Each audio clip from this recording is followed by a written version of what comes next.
Chicos, buenas tardes. Profe, buenas tardes. Buenas ¿Me, tardes. Bueno, me escuchan bien? Ah, ahí está. Sí, se escucha, se escucha. Bueno.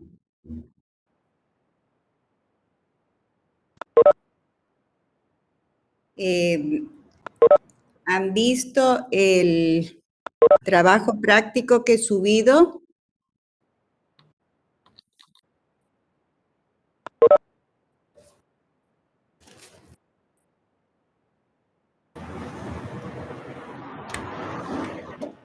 Sí, profe. Bueno. Pero tenía pendiente yo ahí de explicarles, les había dicho en la clase anterior del tema de reformulación del sector financiero. Y después tenían 2 o 3 ejercicios anteriores que creo que los tenían que resolver y teníamos que ver los resultados y hacer la interpretación de los distintos resultados. Bueno, ahí respecto del tema de reformulación del sector financiero, o sea, ¿qué es lo que les puedo decir? Habíamos dicho de que reformular significaba, ¿no es cierto?, trabajar de manera extracontable a efectos de hacer factible la comparabilidad de las cifras y conceptos contenidos en los estados contables, de manera tal de que nos permita estudiar el pasado, determinar el presente y proyectar el futuro. O sea, fundamentalmente es para que sea factible la comparabilidad y que es un trabajo extra contable, de manera tal de que lo realiza el analista en sus hojas de trabajo solamente, teniendo como base el objetivo que persigue con el tipo de análisis que está realizando. En este caso puntual del sector financiero, lo que pretende el analista, ¿no es cierto?, es llegar a conocer con qué bienes y derechos líquidos y semilíquidos cuenta para hacer frente a sus obligaciones en el corto plazo. De allí que trabajamos con el activo corriente y el pasivo corriente, porque allí se encuentran las cuentas representativas de los bienes, derechos líquidos y semilíquidos y con las obligaciones en el corto plazo, ¿sí? Entonces, nosotros tenemos que tener presente cuáles son las cuentas que integran cada uno de los rubros que vamos a tener presente para la integración matemática de los coeficientes.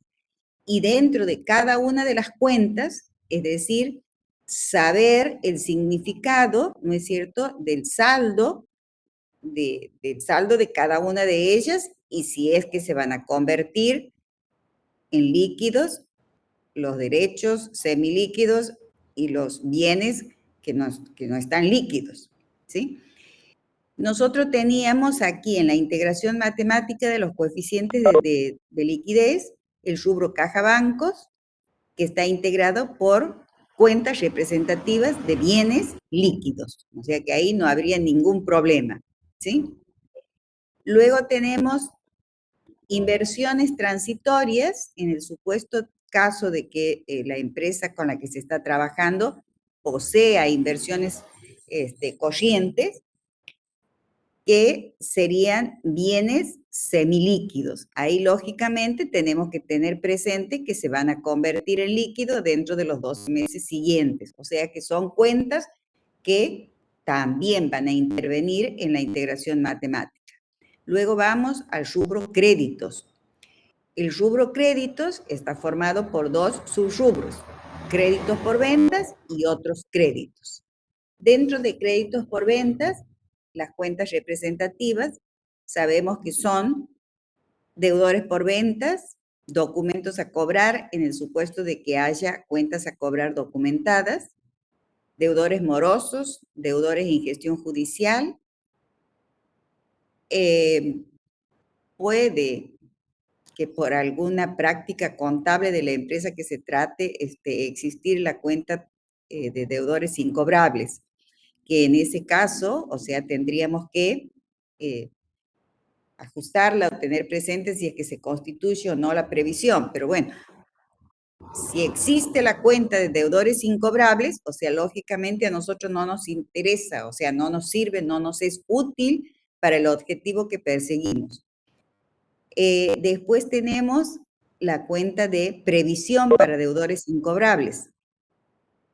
La cuenta previsión para deudores incobrables es puesta como regularizadora de activo dentro del subrubro créditos por ventas, o sea, sabemos nosotros de qué hace a la medición del crédito. ¿Por qué? Porque nos está permitiendo medir a los créditos por su valor probable de realización, ¿sí? Eso sí nos interesa saber lo que efectivamente se puede llegar a cobrar dentro de los 12 meses siguientes o posteriores a la fecha de cierre. Por lo tanto, es una cuenta que la tenemos presente en el objetivo de nuestro estudio. Después tenemos intereses devengados, también. Menos intereses a devengar, también. O sea, entonces todas esas cuentas quedan, están. Después, si vamos al subrubro, otros créditos, ahí nos encontramos con cuentas de anticipos de impuestos, fundamentalmente, anticipos de sueldos. En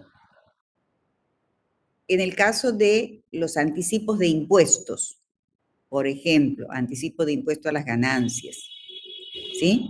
O podemos tener el crédito fiscal saldo a favor. Estas cuentas significan un saldo a favor del impuesto, ¿no es cierto? Que lógicamente se van a ir a compensar con una obligación a pagar en el corto plazo. Entonces, quedan como integrantes del coeficiente de liquidez. Si bien no se convierten directamente en líquidos, ¿no es cierto? Pero a los fines del análisis, nosotros sabemos que van a ir a disminuir una obligación a pagar. Por lo tanto, nos interesa que esa cuenta integre matemáticamente el coeficiente. En el caso del saldo de las cuentas particulares del único dueño, de los socios o de los accionistas, que figuran expuestos como otros créditos en el caso de que tuviera saldo deudor, ahí sí tenemos que preguntarnos si, en base a qué, o sea, por qué motivo existe esa cuenta. Nosotros sabemos de que cuando tiene saldo deudor, es un derecho que la empresa tiene contra ese único dueño, socio o accionista. Ahora, cabe la pregunta, ¿se van a cobrar? ¿Se van a convertir en líquido? No, probablemente no. ¿Por qué? Porque durante el ejercicio, ¿no es cierto?, los retiros que realizan los titulares de la empresa lo hacen a cuenta de futuras utilidades. Entonces, es un derecho que figura expuesto dentro de este subrubro, pero no se va a convertir en líquido. Entonces, ahí nos encontramos con una cuenta susceptible de reformulación. Entonces, a los fines del análisis del sector financiero, la dejamos de lado. No la tenemos presente para la integración matemática del coeficiente. Después, si tenemos la cuenta socio cuenta aporte o la cuenta accionista cuenta aporte. ¿Cuándo? ¿Por qué surge esta cuenta? ¿O qué está representando esta cuenta? También está representando un derecho de la empresa contra ese socio o accionista. Pero sabemos nosotros que por disposiciones legales, cuando se efectúan aportes en efectivo, se pueden integrar una parte y el resto hasta un plazo no mayor de 2 años. Eso es lo que dice la Ley General de Sociedades. Por lo tanto, esa cuenta estaría representando, sí, un derecho que se va a convertir en líquido. Entonces, sí integra matemáticamente el coeficiente. Luego vamos al rubro bienes de cambio. Bienes de cambio está representado por la cuenta, sí, de manera general, ¿no es cierto? Si se trata de una empresa de tipo comercial, por la cuenta mercaderías, y está reflejando las existencias de mercaderías o de bienes de cambio a la fecha de cierre de estados contables. Es decir, son bienes que sufren un proceso que es el de la operatividad, el de que se produzca la venta para convertirse en líquido. Es decir, se van a convertir en fondos luego de su venta para hacer frente a sus obligaciones. Por lo tanto, integran el coeficiente, no se reformulan. Si tenemos una previsión para desvalorización que va a ir restando, también la tenemos presente, porque hace a la medición, al valor. Esas serían las cuentas dentro de, o sea, las cuentas que van a integrar el numerador. Ahí entonces la única cuenta que deberíamos reformular es en el supuesto caso que exista la cuenta del único dueño con saldo deudor, ¿sí? Ahora. Profe, disculpe. El tema de los créditos pagados por adelantado, por ejemplo, seguros, alquileres o publicidad, por ejemplo. ¿Eso qué tratamiento le damos? Y bueno, si tenemos seguro, ay, no sé por qué se duplica mi voz. ¿Será porque tienen prendido? ¿Tienen el micrófono abierto? Bueno, en el caso de seguros pagados por adelantado, o sea, no debe reformularse. ¿Por qué? Porque, o sea, es un derecho que se va a ir a compensar.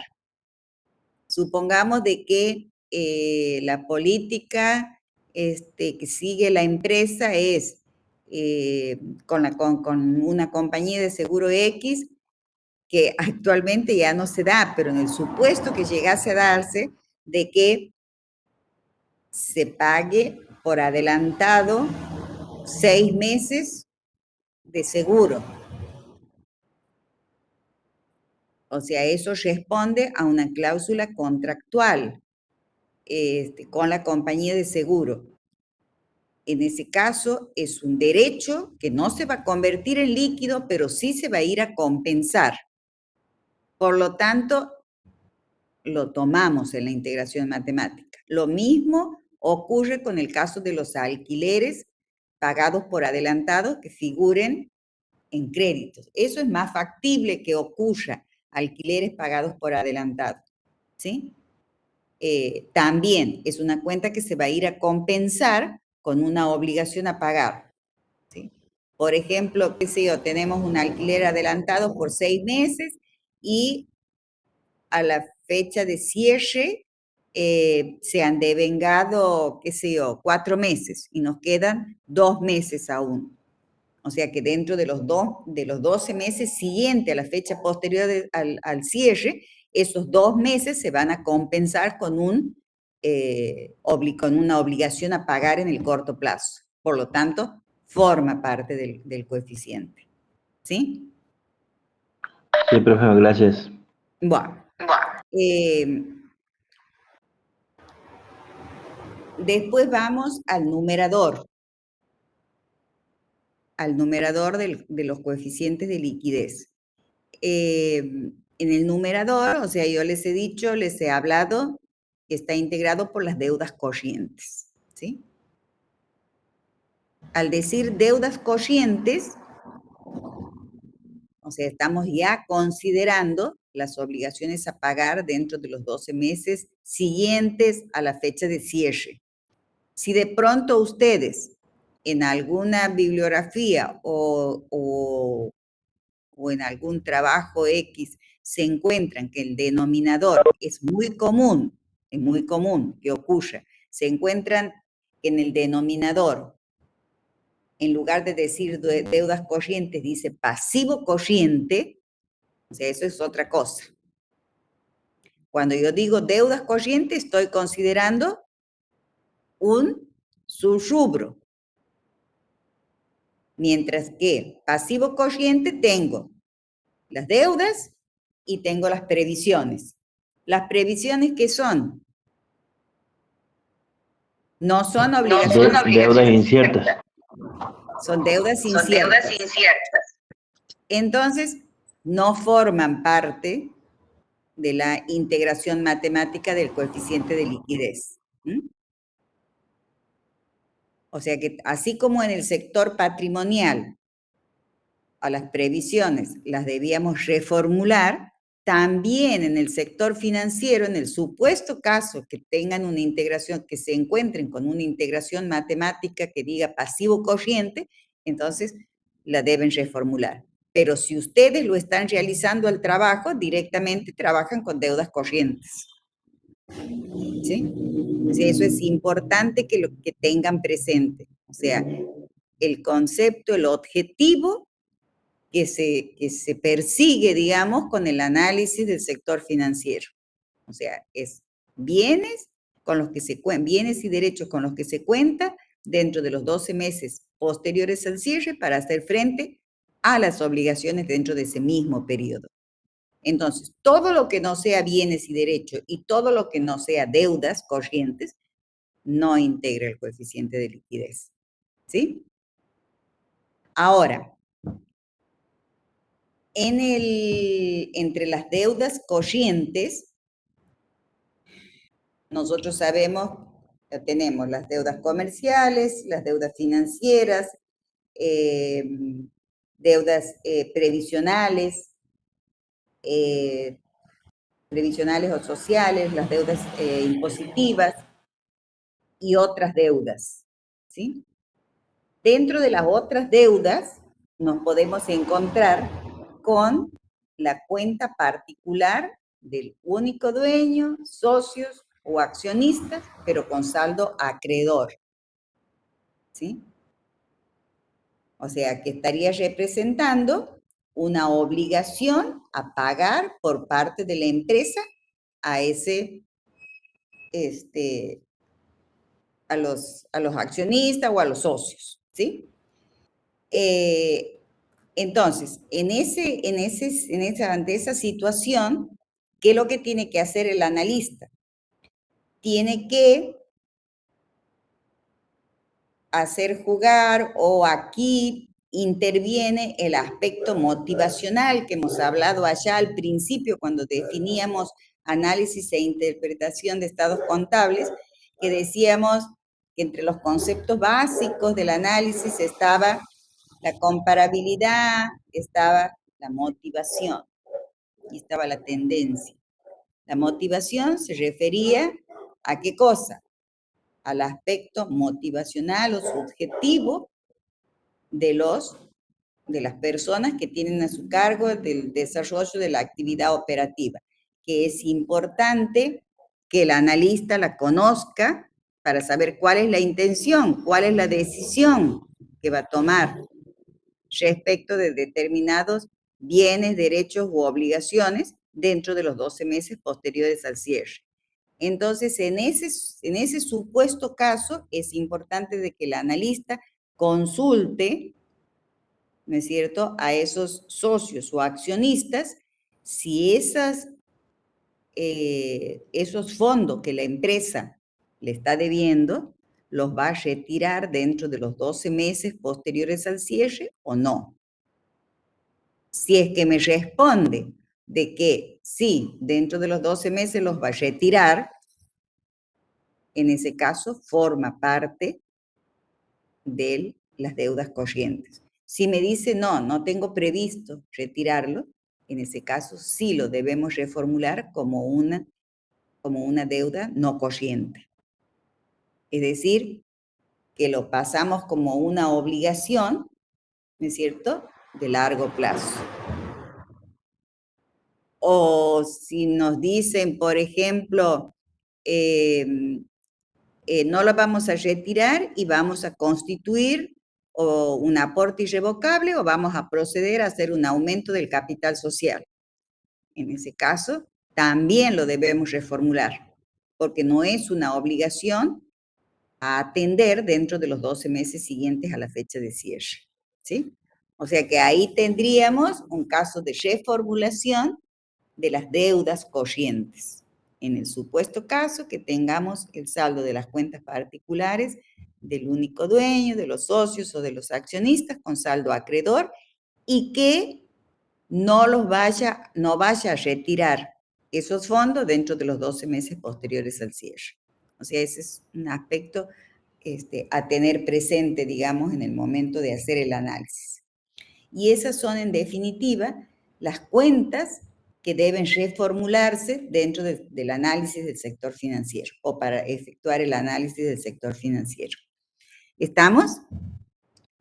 Que eso no sé si está escrito o no dentro de los conceptos teóricos de la cartilla que yo he subido.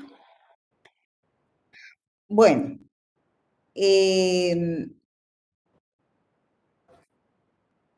mañana vamos a comenzar a las 18:30, o sea, no puedo antes yo. Les aviso ahora para que, bueno, ya sepan que a las 18:30 vamos a empezar. Díganme, según el calendario escolar, estaba por decirles, ¿cuándo es la fecha de finalización del segundo cuatrimestre?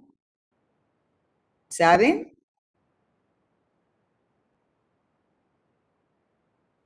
¿O no saben? Profe, 26 de noviembre he visto en una imagen que han pasado. Finalización de las clases. 26 de noviembre. Sí, O sea que profe. tenemos justo 2 meses todavía. Octubre Claro. y 26 de noviembre. Bueno. De todas maneras, nosotros al parcial creo yo que lo vamos a estar haciendo a fin de mes. Así que vayan lo que tengan, vayan estudiando, no se dejen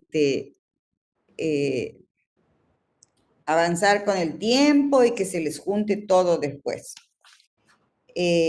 Bueno. ¿Profe, fines de octubre, dice usted? Sí. Bien. Sí, desde el 20 de octubre en adelante, o sea, yo ya les voy a decir, en 10 días, 15 días ya les voy a decir exactamente la fecha, pero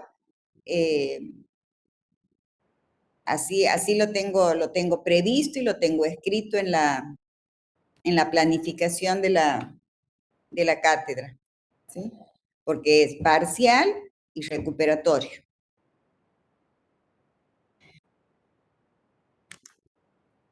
Yo tenía la esperanza de que íbamos a volver a la presencialidad, pero por lo visto no hay nada, así que tendremos que trabajar de manera virtual, continuar trabajando de manera virtual hasta no sé cuánto. Bueno, a ver, ustedes han hecho dentro de los ejercicios prácticos del sector financiero que están en la cartilla, estaba el 1, el 2, creo que hasta el 2 habíamos visto, ¿o no? El resultado. Sí, profe. Sí, profe.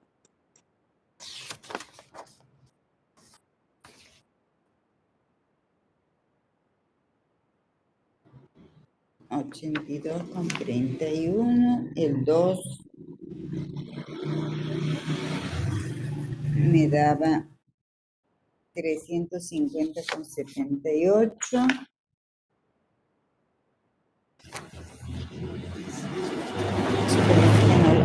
Este es el 3. 3. 3. Bueno.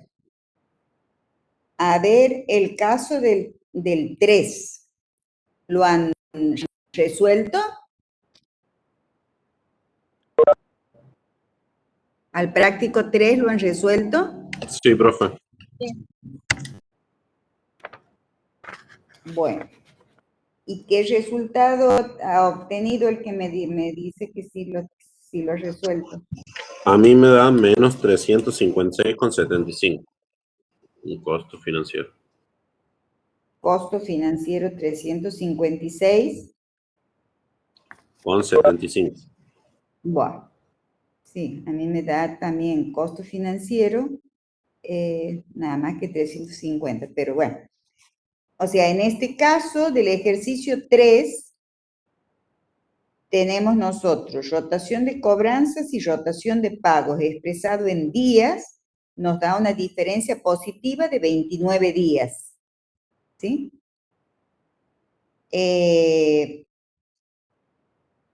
O sea, diferencia positiva de 29 días en el sentido de que las cuentas a cobrar se están cobrando 29 días antes de la fecha en la cual se tiene que efectivizar el pago a los proveedores.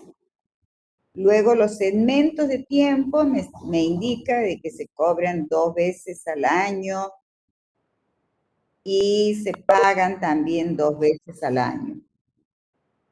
Luego los segmentos expresados en pesos, o sea, cuánto es lo que se cobra y cuánto es lo que se paga por cada sector o cada segmento, ahí tenemos una diferencia negativa. Es decir, se está cobrando menos de lo que debe pagarse cada vez. O sea que ahí se genera la existencia del costo financiero. Si bien tenemos diferencia en días positivos, pero tenemos diferencia en pesos negativos, que eso es lo que justifica la existencia del costo financiero. ¿Sí? Entonces, ¿qué es la sugerencia que como analista tenemos que darle en este caso? O sea, lógicamente, tiene que modificar los plazos de cobranzas y los plazos de pago y tener presente de que el monto que se vaya a cobrar, o sea lo suficiente para poder afrontar esas obligaciones. Después, lo que a veces puede ocurrir también en la realidad es en el caso de aquellas empresas que a lo mejor del 100% de sus ventas, hay un 50%, por ejemplo, que son ventas de contado y el otro 50% ventas a plazos. Ahí también, digamos, los responsables del manejo de la empresa tienen que tener también sumo cuidado, porque si bien hay ventas de contado que les va a permitir tener liquidez, pero lógicamente depende del volumen de compras, ¿no es cierto?, de mercaderías que tenga para afrontar sus obligaciones, o sea, para que no se produzca el desfasaje, que en algunas circunstancias puede ayudar, digamos, el hecho de que se esté vendiendo una parte de contado y otra parte en plazos, pero no siempre. Entonces, también son situaciones que se tienen que manejar bien de cerca y de una manera permanente, estar teniendo conocimiento de ese manejo operativo, del ingreso de fondos y del pago a los proveedores. ¿Sí? Bien, después tienen el ejercicio 4, ese es más larguito. ¿Qué han hecho en el ejercicio 4? ¿Qué es lo que pide aquí? Aquí tienen coeficiente de liquidez absoluto, completo, el activo total, el total de cuentas a cobrar, endeudamiento empresario, grado de inmovilizaciones, las deudas son corrientes, el patrimonio está integrado solo por la cuenta capital, porque las utilidades del ejercicio se capitalizaron. Se pide exponer el estado patrimonial por rubros, analizar e interpretar la situación financiera y patrimonial utilizando el método vertical de análisis. Bueno, aquí cuando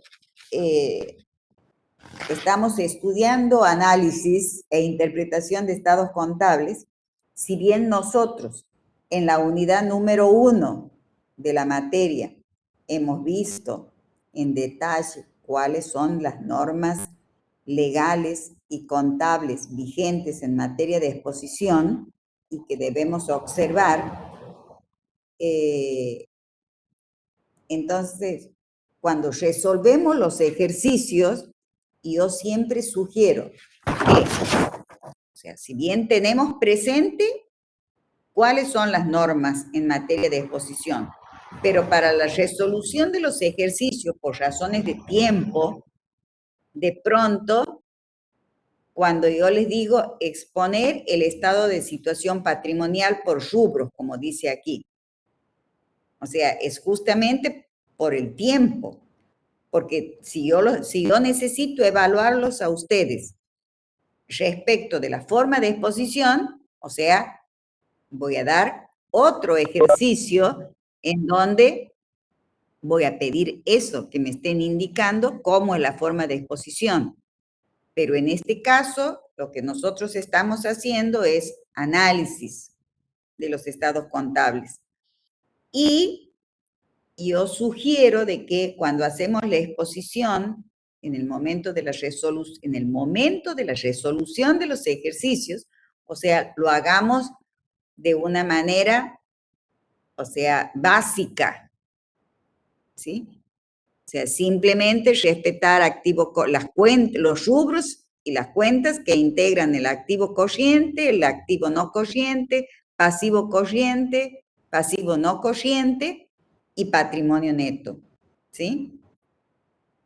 O sea, nada de notas, no. Entonces, en este ejercicio, luego que ustedes han determinado los valores, o sea, ¿lo han hecho o no lo han hecho el ejercicio este?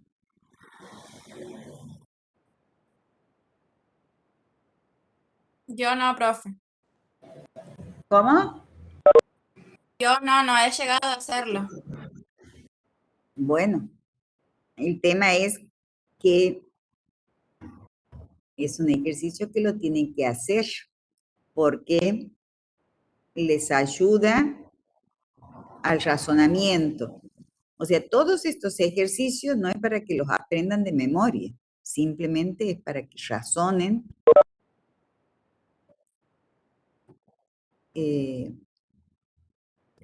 porque en la realidad, o sea, se encuentran con situaciones similares y lo que juega es el razonamiento en base al conocimiento teórico que puedan tener. Así que, bueno, pónganse a resolver. O sea, esto tiene rapidito lo pueden hacer. Tienen que calcular las deudas, los bienes de cambio, los bienes de uso, el patrimonio neto y hacer la exposición del estado de situación patrimonial. Eso es lo que pide. El punto 1.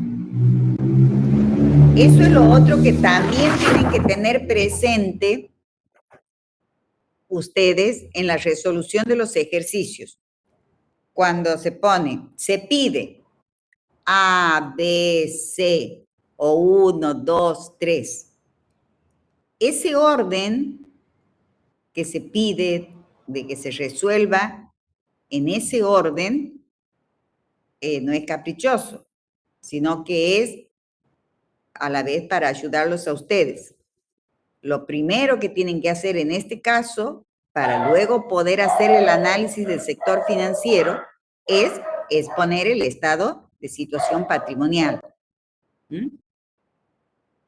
Aun cuando no les pidiera yo expongan el estado de situación patrimonial, sí o sí lo tienen que hacer para conocer cómo está integrado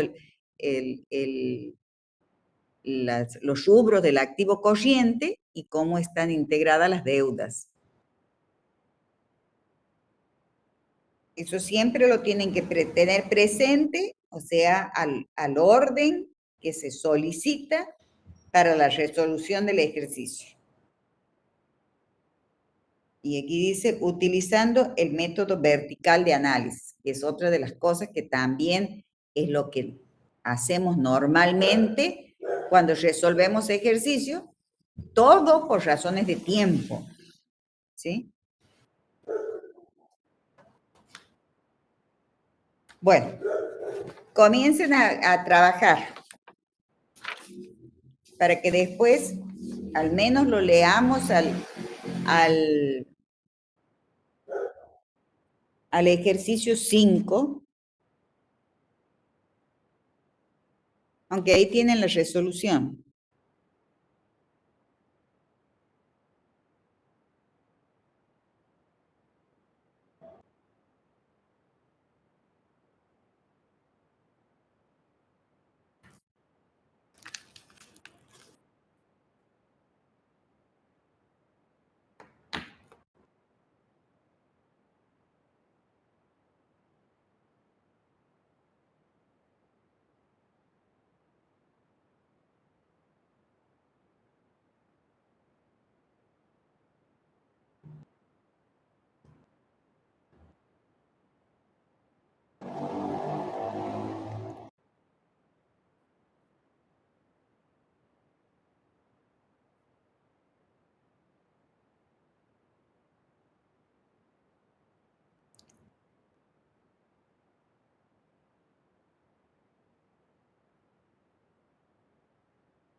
No, esto no sé.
Ahí el alumno que me decía o la alumna que me decía que el ciclo lectivo terminaba el 26 de noviembre, ¿tiene vistas las fechas de las mesas de exámenes?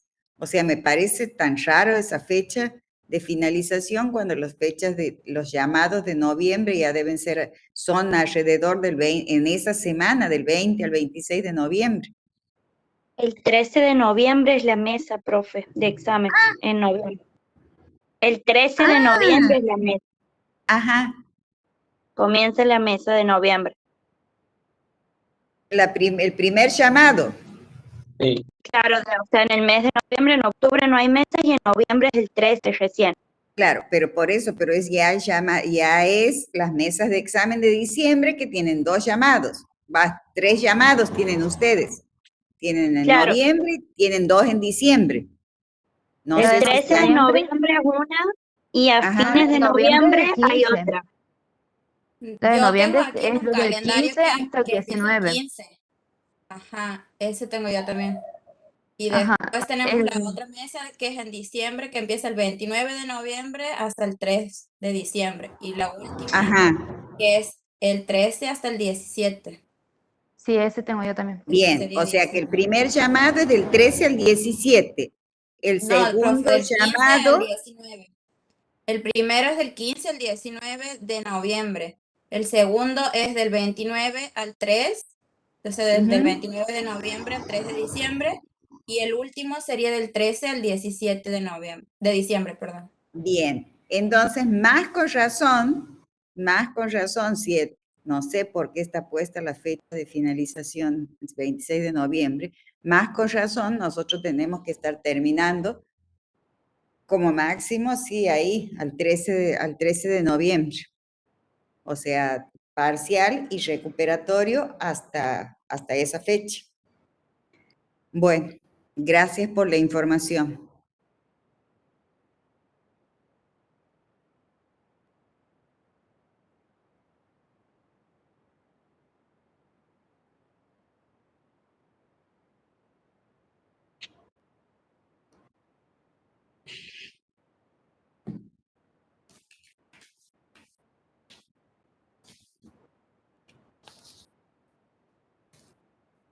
Bueno, ¿y cómo van?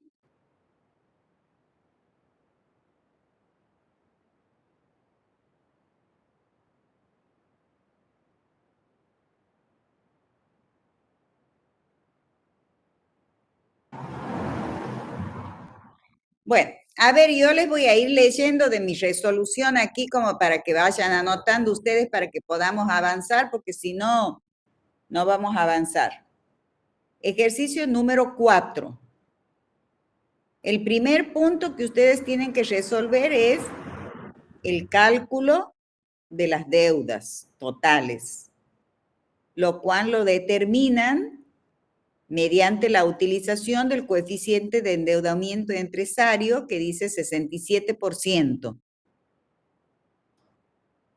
que van a tener 67% igual a X porque no conocen las deudas, esa es la incógnita, dividido en el activo total, que es 15.000, que está dado como dato, por 100. Eso les da, resolviendo, les da un resultado de 10.050. ¿Sí? Esas son las deudas totales. Después vamos al cálculo de los bienes de cambio o de la existencia final. Eso se conoce a través del coeficiente de liquidez completo, que nosotros sabemos que es igual a caja banco más crédito más bienes de cambio sobre deudas corrientes igual a 1,10. Ese dato lo tienen, 1,10. De la integración matemática, lo que tienen que despejar o como incógnita es el total de caja, bancos, de crédito y de bienes de cambio. Entonces, es 1,10, que es el resultado del coeficiente, por las deudas, por 10,050 que lo han obtenido anteriormente. Eso les da un resultado de 11,055. ¿Sí? ¿Alguno que me siga, por favor? O que me vaya contestando. Sí. Bueno. Sí. Luego, Profe, disculpe. ¿Cómo? Disculpe, me quedo en el... Es igual a 1,10. ¿Y de ahí qué cálculo es el que hace? Y después tiene que despejar, o sea, su incógnita, en este caso es el total de caja, bancos, crédito y bienes de cambio. Entonces, la tiene que despejar y multiplicando el resultado del coeficiente por el denominador del coeficiente, va a obtener el resultado de la incógnita, que son el total de los tres rubros, que le da 11,055. Luego, el coeficiente de liquidez absoluto, que ustedes tienen, caja banco sobre deudas a corto plazo igual a 0,30. La incógnita es caja bancos. Entonces, 0,30, que es el resultado del coeficiente, por 10,050 les da 3.015. Ese es el importe. Créditos está dado como datos, 5.500.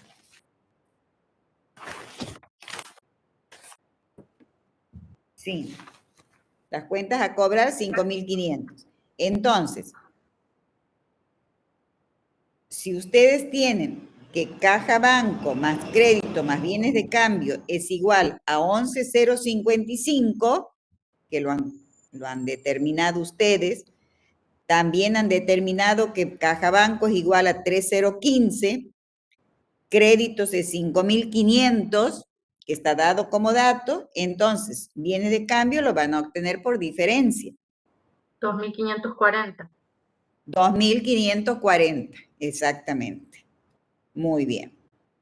Luego, con el coeficiente grado de inmovilizaciones del sector patrimonial, van a conocer el valor de los bienes de uso, que es 15.000 por 26,30%, o 15.000 por 26,30 dividido 100 es igual a 3.945 pesos. ¿Sí? Luego, el rubro patrimonio neto, que como dato se les dice que está formado solamente por la cuenta capital. Entonces, si endeudamiento empresario es 67%, ustedes saben por teoría del sector patrimonial de que endeudamiento empresario es complementario a propiedad empresaria. Entonces, 100% menos 67 es igual al 33%, ¿sí? Eso representa la cuenta capital. Total del activo, 15.000 por 30%, por 33%, le da 4.950 pesos. ¿Está? Sí, profe. Bueno, ahora ya tienen todos los datos para exponer el estado de situación patrimonial.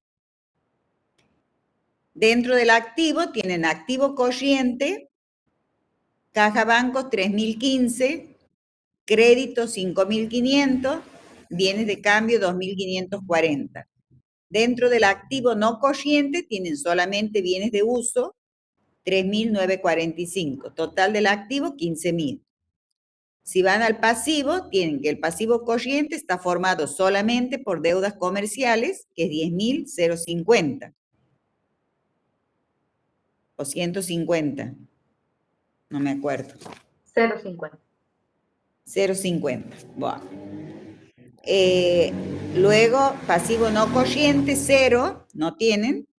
Patrimonio neto está formado solamente por la cuenta capital, 4.950, es igual, luego el total del pasivo más el patrimonio neto, igual a 15.000, que esto a su vez es igual al activo total, ¿sí? Ahí tienen respondido de esa manera el primer punto que dice exponer el estado de situación patrimonial. El segundo punto dice análisis de la capacidad de pago en el corto plazo. Bueno, eso no lo tengo hecho yo. ¿Qué tienen que hacer? Coeficiente de liquidez completo es caja banco más crédito más bienes de cambio dividido. Ah, no, si ya lo tienen. Si lo tienen como dato.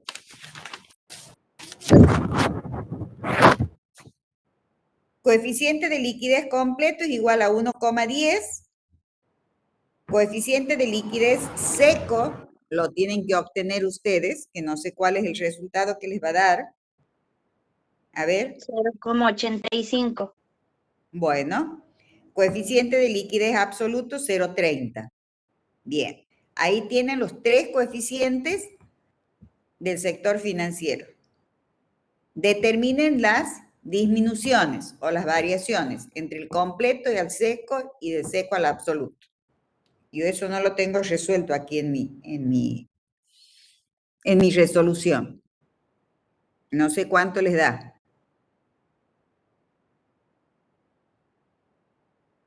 El coeficiente de liquidez completo, coeficiente de liquidez seco da 22,73%. Y del seco al absoluto de 64,70%. Muy bien. Entonces, de acuerdo a lo que nosotros conocemos o sabemos por teoría, ¿eso qué significa? Esas disminuciones, ¿qué es lo que nos están informando? De que la capacidad de pago en el corto plazo está respaldada fundamentalmente o en primer término por las cuentas a cobrar y en segundo término, en segundo lugar, por los bienes de cambio, ¿sí?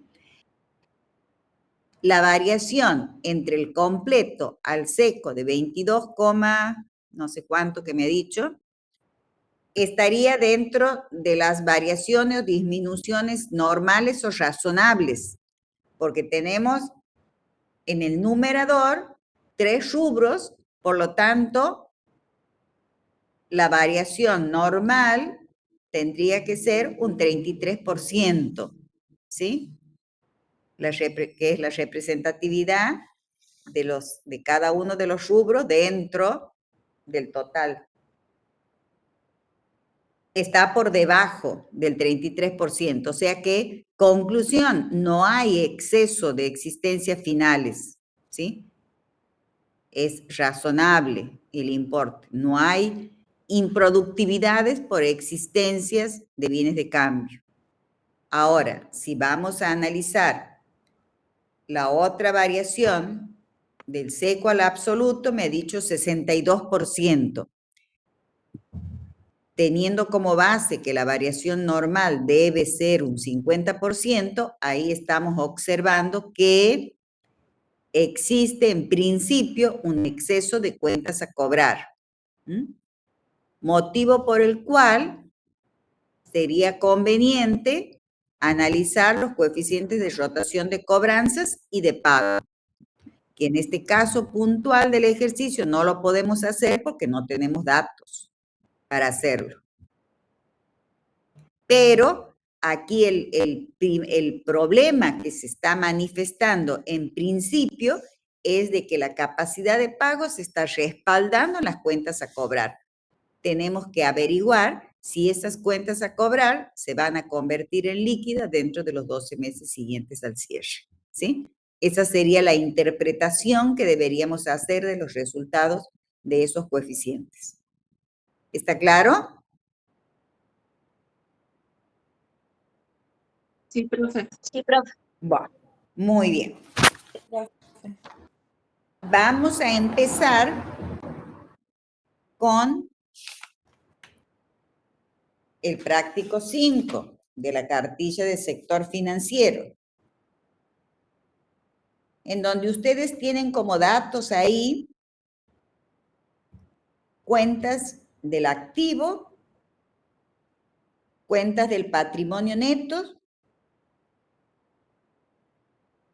un estado de resultados y como información adicional se les indica que el pasivo corriente está integrado solamente por deudas comerciales, por la cuenta proveedores, y que pasivo no corriente no hay. Luego dice que el total del patrimonio neto más el pasivo es igual a 121.454. Coeficiente grado de inmovilización es un 20%, tasa de interés anual un 40%. Ahí está como dato, dice, saldo de apertura de la cuenta deudores por venta y saldo de apertura de la cuenta proveedores. Se les está dando como dato.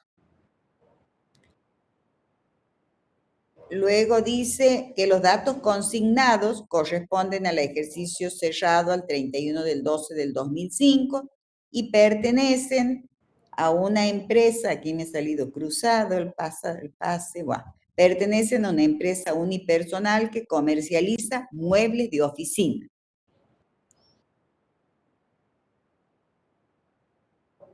También nos informan de que las compras se efectúan totalmente a plazo y las ventas en un 70% a plazo y un 30% de contado.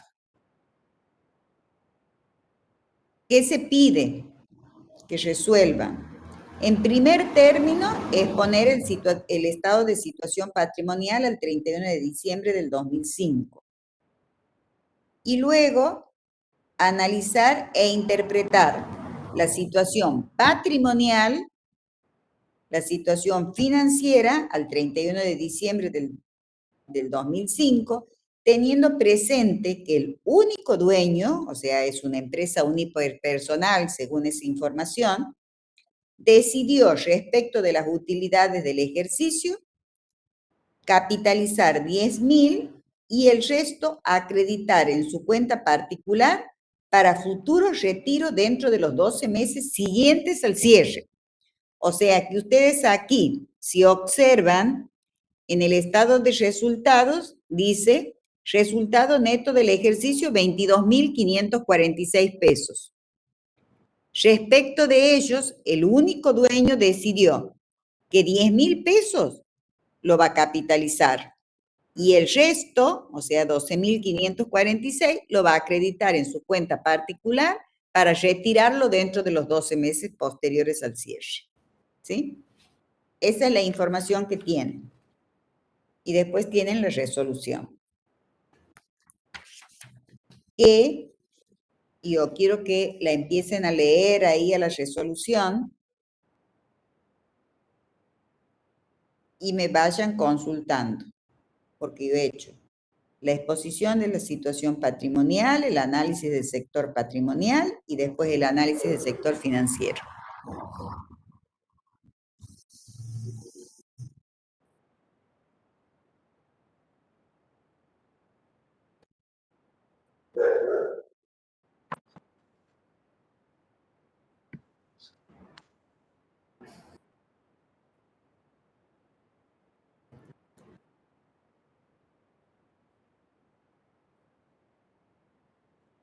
O sea, escúchenme, este es un ejercicio bastante completo, o sea, es muy simple en cuanto a la información, en cuanto a su resolución, pero sí completo y tiene varias cositas que nos permiten aplicar los conocimientos teóricos y aprender otros. Y lo voy a utilizar como modelo, digamos, para un análisis completo. Recuerdan ustedes que decíamos que el análisis podía ser de acuerdo a su amplitud, total o parcial, ¿sí? Total, cuando hacíamos el análisis de los 3 sectores. O sea, al tener aquí como dato el estado de resultados, nos va a permitir luego, cuando estudiemos el sector económico, aplicar los coeficientes del sector y tener una visión completa de esta empresa, ¿sí? Sector patrimonial, sector financiero y sector económico. Y ahí ustedes ven que yo, lo he repetido. O sea, está el informe del analista y están las sugerencias. O sea, eso está para que luego sellemos toda, tengamos una idea de conjunto, digamos, de la aplicación de la técnica, del análisis e interpretación. Pero vamos a ir haciendo por parte. Ahora, o sea, patrimonial y financiero.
Bueno, han leído por lo menos hasta el análisis del sector patrimonial. ¿Sí? Sí, profe. Bueno, ahí ustedes en el rubro patrimonio neto ven que además de la cuenta capital y resultado del ejercicio tienen la cuenta ajuste de capital. ¿Sí? Ustedes ya saben por teoría, ¿no es cierto?, de dónde proviene. Es decir, que ese sería el caso de que esta empresa en algún ejercicio anterior al 2005 ha practicado el ajuste por inflación o la reexpresión en moneda homogénea y se ha generado esa cuenta.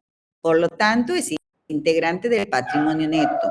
A los fines del análisis e interpretación, la debemos tener presente porque para respetar lo que nos dicen las normas contables de que el capital se debe exponer por el valor nominal y las actualizaciones que hubieron o que hay deben estar expuestas en otra cuenta que se denomina ajuste de capital, ¿sí? Eso es lo que significa, digamos, que en el ejercicio tengamos esta cuenta ajuste de capital. Y después, o sea, dentro del análisis del sector patrimonial, tenemos que extracontablemente proceder a la distribución de los resultados conforme a lo que se indica. Capitalizar 10.000 y acreditar a la cuenta particular 12.546. Y luego hacer la mayorización, que yo le he hecho aquí en forma vertical porque no lo podía hacer de otra manera, si no tenía que hacer un Excel. El capital queda 60.000 pesos luego de capitalizarlo. En el caso de las empresas unipersonales, ustedes saben, y más todavía, si no están inscritas en el Registro Público de Comercio, la capitalización, el aumento de capital se lleva a cabo simplemente con una registración contable, o sea, acreditando la cuenta capital. Y la cuenta de X, cuenta particular, del único dueño, tenía saldo deudor al cierre. Se acreditan los resultados positivos y se convierte en saldo acreedor de 8.966. Con esa información, ustedes están en condiciones de reformular el activo, el pasivo y el patrimonio neto. En el caso del activo, reformulan la cuenta particular porque deja de existir. Luego de la distribución del resultado ya no existe más el saldo deudor. En el caso del pasivo, aumenta, a los fines del análisis, aumenta el pasivo por el nuevo saldo acreedor del único dueño. Y el patrimonio neto disminuye en razón de la distribución de los resultados. Entonces, con esa información, yo aquí lo que he hecho es ponerles el resultado, pero ustedes para que se ejerciten, integren matemáticamente los coeficientes del sector patrimonial y corroboren o sea, les tiene que dar el resultado total que yo les he puesto aquí, ¿sí? Y mañana vemos sector financiero. De todas maneras, ustedes lo leen, la resolución. O sea, lo he hecho para que tengan bien clarito. Profe, ahí en la resolución, cuando usted expone el estado de situación patrimonial, los 24.291 de bienes de uso, ¿de dónde salen? Y no está como dato.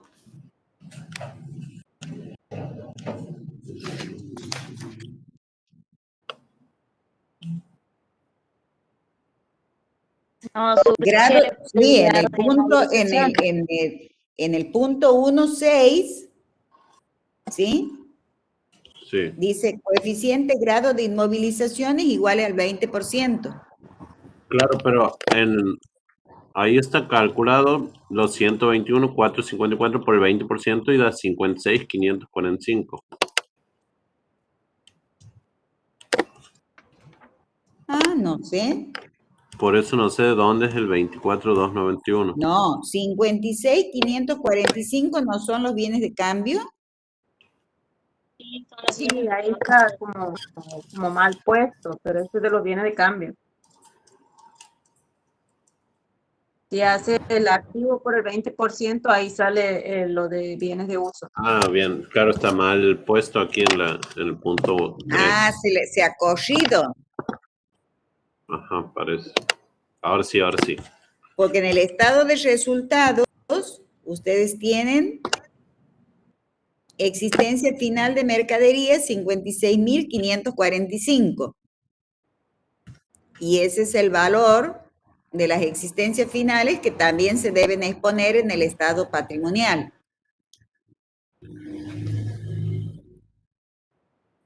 ¿Está? Sí, sí, ahora sí. Bueno.